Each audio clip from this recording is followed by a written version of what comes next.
Fala galera, Dizascope, Douglas Gonçalves por aqui e hoje nós vamos fazer mais um do quadro Pergunta aí, vou responder algumas perguntas, mas hoje a gente vai fazer um negócio diferente. Eu sempre respondo as perguntas que vocês mandam por mensagem, por comentário nas redes sociais e dessa vez a gente pediu para a galera que é assinante do Box, a gente tem um grupo deles, né? Pediu para eles mandarem perguntas e eles mandaram perguntas de áudio. Então a gente vai responder as perguntas dele e esse é o Pergunta aí. Primeira pergunta é essa. Olá, sou Alame Rodrigo, daqui de Ananindeua, no Pará. E a minha pergunta, eu queria saber, eu sei que não há uma receita para isso, né? Mas como vencer a superficialidade? Top a pergunta do Alame do Pará. É o seguinte, Alame, o Alame depois conta aqui no áudio que ele é líder de jovens lá e ele lidera aquela galera e ele falou que, cara, ele saiu pras férias, quando ele voltou um monte de jovens tinha desviado e tal. Por quê, cara? Como vencer essa superficialidade? Eu creio que essa superficialidade um pouco é culpa nossa como líderes. Por que eu digo isso? Porque a gente cria mecanismos para continuar sustentando aqueles que não querem crescer. E eu diria, cara, que parece muito com criação de filhos a questão de liderar um grupo, entendeu? Se eu, cara, fizer tudo pelo meu filho, se eu não tirar ele das fraldas e deixar ele sofrer no começo fazendo xixi na calça, se eu não deixar ele tentar comer sozinho e fazer meleca, derrubar tudo, ele vai ser criança pelo resto da vida, cara. Eu creio que a gente precisa sim ajudar, acompanhar, mas responsabilizar as pessoas, sabe? Falar para elas, cara, quanto tempo você está aqui na igreja, cara? Como é que você não consegue falar uma palavra de 5 minutos pra gente aqui? E assim, outra questão é que a gente às vezes é muito preocupado com números, o número de pessoas que está lá no nosso grupo, e aí a gente fica fazendo atividades que atraem número, mas que mantêm as pessoas superficiais. Então, por exemplo, se você for fazer um estudo bíblico, uma escola bíblica, cara, vai aprofundar com a galera, mas não vai dar tanta gente. Então, chega um momento que você tem que escolher. É lógico que dá sim para crescer em qualidade e em número, entendeu? Mas não tem como fazer aquelas coisas super pops, entendeu? E fazer as pessoas crescerem, entendeu? Então, cara, não se preocupe tanto com números, aprofunda, cara, e responsabiliza as pessoas, assim como filhos.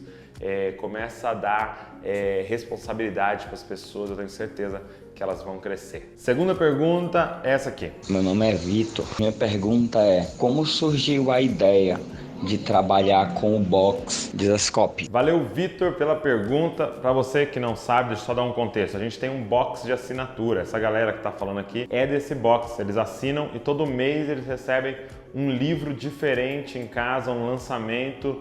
E é legal porque todo mundo lê esse mesmo livro e tem os grupos que dá até para eles discutirem sobre o livro. É um projeto muito legal e ele está perguntando como surgiu a ideia. E foi o seguinte, cara, a gente entendeu que uma das principais formas de mudar uma cultura é através da literatura e é através do livro. Então a gente sempre trabalhou na distribuição de livros, vocês sabem que eu falo de livro o tempo todo, e aí a gente pensou e viu o que está acontecendo na atualidade, que está surgindo agora esses clubes de assinatura, e falou, por que não fazer um cristão para servir essa galera que nos acompanha com aquelas literaturas que estão nos abençoando. Então, a ideia é exatamente essa, cara, é mudar uma cultura através da leitura. Então, tem essa galera junto com a gente que todo mês a gente indica para eles, ó, leia esse livro, porque esse livro vai mudar a sua mentalidade, vai te ajudar na sua caminhada cristã e tem sido muito legal tudo que tem acontecido. Terceira pergunta. Hey, Dizascope. Meu nome é Thiago Albino, sou de Piuí, Minas Gerais. E a minha pergunta para o Douglas e para a Val é: ao ler o livro Reino de Ponta Cabeça, do primeiro box, o que alterou no estilo de vida deles? No primeiro box a galera recebeu esse livro, O Reino de Ponta Cabeça, que a gente lançou. E ele está perguntando sobre isso. O que alterou na minha vida e na vida da Val a partir da leitura desse livro? E cara, uma das principais coisas que mudou e que aí começou a mudar tudo, foi que esse livro nos ensinou a olhar o reino, o evangelho, as palavras de Jesus de uma forma direta e muito mais social do que somente espiritual. Antes eu olhava as palavras de Jesus muito mais de forma espiritual, entendeu? e não conseguia ter uma dimensão de que o que Jesus estava propondo era uma revolução social, era uma revolução na forma de viver, na forma de trabalhar com dinheiro, na forma de comprar, de vender, de trabalhar, de ser empregado e ser patrão, na forma de gerir uma empresa, na forma de criar filhos. Ele estava alterando a nossa vida social. Por exemplo, ele vai falar no livro que quando você ora, perdoa as nossas dívidas assim como nós perdoamos aqueles que nos devem, o texto ali está falando sobre dívida financeira. E qual é a nossa tendência? A gente pega e fala, não, é perdoar a ofensa. Jesus está falando sobre as ofensas. Mas na verdade o texto fala sobre dívida, entendeu? Então se você lê de forma direta, está dizendo, cara, perdoa as nossas dívidas com o Senhor, assim como eu perdoo quem tem dívida financeira comigo, cara. E aí a gente começou a repensar sobre isso. Cara, será que não tem algumas pessoas que nos devem, que a gente pode perdoar e falar, cara, esquece essa grana, pega pra você, Deus te abençoe e tal. Mudou a forma da gente remunerar a galera que trabalha com a gente, tentando cada vez ser muito mais justo e muito mais generoso. Alterou a forma até mesmo da gente gerir a empresa, cara, e cobrar pelos produtos, entendeu? A gente poderia colocar um preço maior em vários produtos, mas a gente tenta sempre manter lá embaixo. Para quê? Para que tenha mais acesso à galera. Então, realmente, o Donald Crable consegue provocar a gente para trazer um reino e um evangelho assim muito mais social, entendeu?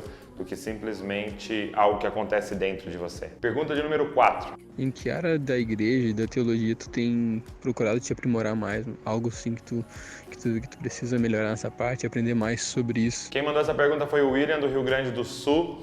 E William, atualmente o que tem mais enchido meu coração, assim, que eu tenho mais buscado é no assunto liderança. E dentro desse assunto liderança, algo que tem falado muito comigo é sobre cultura.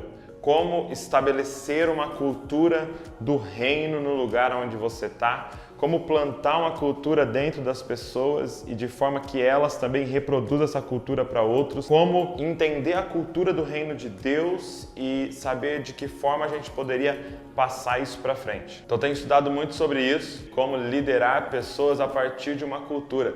Por quê? Porque foi o que Jesus veio fazer, entendeu? Ele media o impacto de cada uma das ações dele a partir da cultura que ele estava estabelecendo. Ele veio trazer uma nova cultura, uma cultura que não era desse mundo, desse sistema, era uma cultura que vinha do céu e para a gente viver aqui na terra com essa cultura do céu. E a última pergunta é de alguém de São Paulo. Boa tarde, pessoal. Paulo aqui de São Paulo. Tenho uma dúvida. Eu queria saber como começou todo esse ministério do Jesuscope.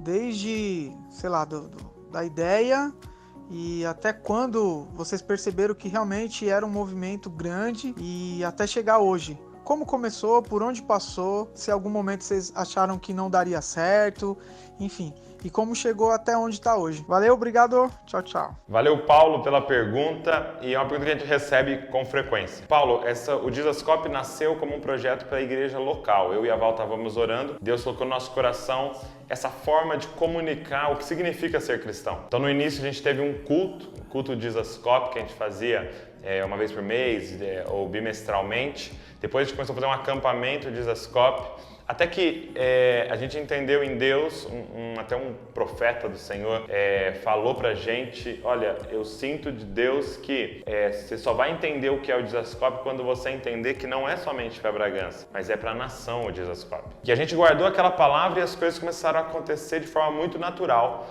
A gente não ouviu aquilo e mudou tudo, não. A gente ouviu e continuou trabalhando e naturalmente a coisa começou a se espalhar pela nação através da internet. A gente não tinha noção do tamanho que teria, mas o que a gente continuou fazendo? Pegando tudo que Deus falava com a gente no nosso devocional, nos nossos estudos e compartilhando na internet e de repente isso começou a se espalhar. E é doido porque a gente nem sabe como a gente fez, então a gente não consegue nem repetir. Se a gente falar assim, vou começar outro projeto e vou fazer ele crescer porque eu sei fazer crescer projetos, a gente nem sabe porque a gente nem sabe o que a gente fez. Literalmente Deus colocou a mão e começou a espalhar a mensagem. Várias vezes a gente pensou em desistir no sentido de, vou deixar de postar essa semana, nem vou gravar agora, tal, mas, cara, os comentários, os feedbacks que a gente recebe de vocês sempre foi assim, um combustível pra gente saber que tem tanta gente sendo tocada e mudada através de todos esses vídeos. E eu queria agradecer vocês, cara, por estarem acompanhando sempre. Hein? Valeu, galera! Essas foram as perguntas da galera que assina o Box. Se você tem interesse